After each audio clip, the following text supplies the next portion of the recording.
কদরের রাতে সবার ক্ষমা হয়ে যায়, বাট হাদিসে আসছে চার ধরনের মানুষ আছে এমন যারা কদরের রাতেও ক্ষমা পায়। কদরের রাতেও আল্লাহ তাআলা তাদেরকে ক্ষমা করেন। কদরের রাতে যারা ক্ষমা পায় না তাদের মাঝে প্রথম কাতার হচ্ছে তারা যারা আকুল লিল ওয়ালিদাইন, those who misbehave with their parents, যারা আব্বা আম্মার সঙ্গে খারাপ ব্যবহার করে তারা কদরের রাতেও ক্ষমা পায় না। নাউজুবিল্লাহ। আজকের আমাদের জেনারেশনের কাছে আব্বা আম্মার সঙ্গে রুডলি বিহেভ করা ইজ জাস্ট নরমাল থিং, কোনো ব্যাপারই না, কোনো বিগ ডিলই না তাদের কাছে। এটা যখন তখন যা মন চায়, যেমনি বিহেভ করতে মনে চায় তেমনি বিহেভ করে।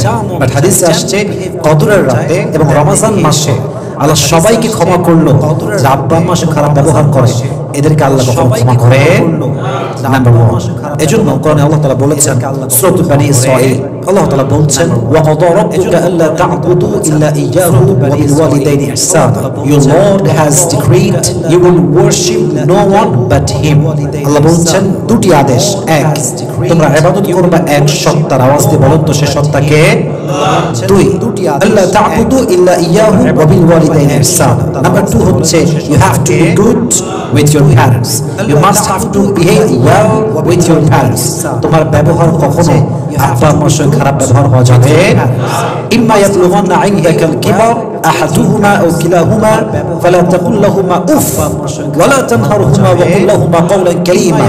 If one or both of them reached old age with you, do not repel them and do not say them annoyance word, speak to them with noble words। আল্লাহ বলছেন যখন আব্বা কিংবা মায়ের কেউ বৃদ্ধ হয়ে যাবে কিংবা কেউ বৃদ্ধা হয়ে যাবে, কখনো বিরক্তিকর ভাষায় কথা বলো না, বিনয়ের সাথে কথা বলো, নরম ভাষায় কথা বলো।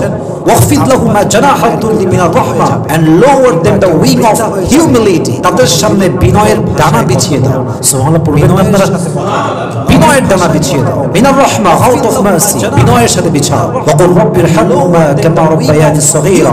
যখন আব্বা আম্মা মারা যাবে তাদের কবরের সামনে দোয়া করবা, সকলে পড়েন রাব্বিরহামহুমা। বিনয়ের ডানা সকলের থেকে শুনতে চাই, একটু জোরেই পড়েন রাব্বিরহামহুমা কামা রাব্বায়ানি সগীরা।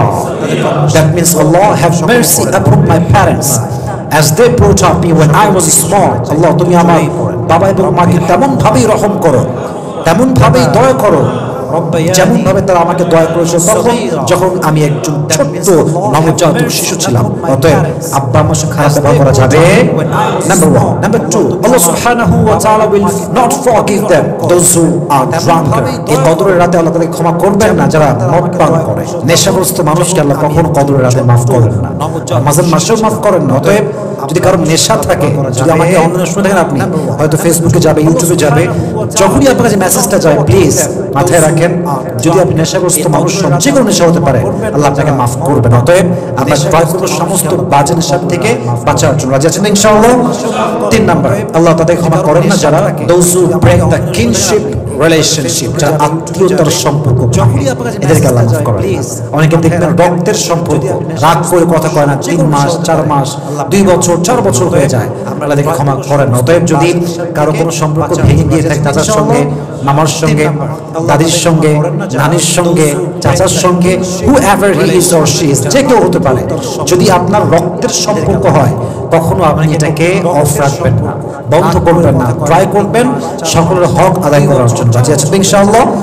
4 নাম্বার আল্লাহ তাদেরকে ক্ষমা করেন না যারা হাসেদ, বিদ্বেষ পোষণ করে, মারামারি, একে অপরকে ক্রিটিসাইজ করা, ট্রল করা, মানুষকে ছোট করা, মানুষের সামনে হেয় করা, এই যে বিদ্বেষ যারা রাখে হৃদয়ের ভিতরে মানুষের জন্য, হাসাদ যারা বিদ্বেষ পোষণকারী, তাদেরকে আল্লাহ রমজান মাসেও ক্ষমা করেন না, কদরের রাতেও ক্ষমা করেন না। তাই please from this day clean your heart. মনের যত জ্বালা যন্ত্রণা, হিংসা, বিদ্বেষ, মনকে একদম ধুয়ে ফেলেন। হৃদয়ে কারোর জন্য কোনো হিংসা বিদ্বেষ রাখা যাবে না। রাজি আছেন ইনশাআল্লাহ? আল্লাহ আমাদের সবাইকে হিংসা বিদ্বেষ মুক্ত জীবন যাপন করার তৌফিক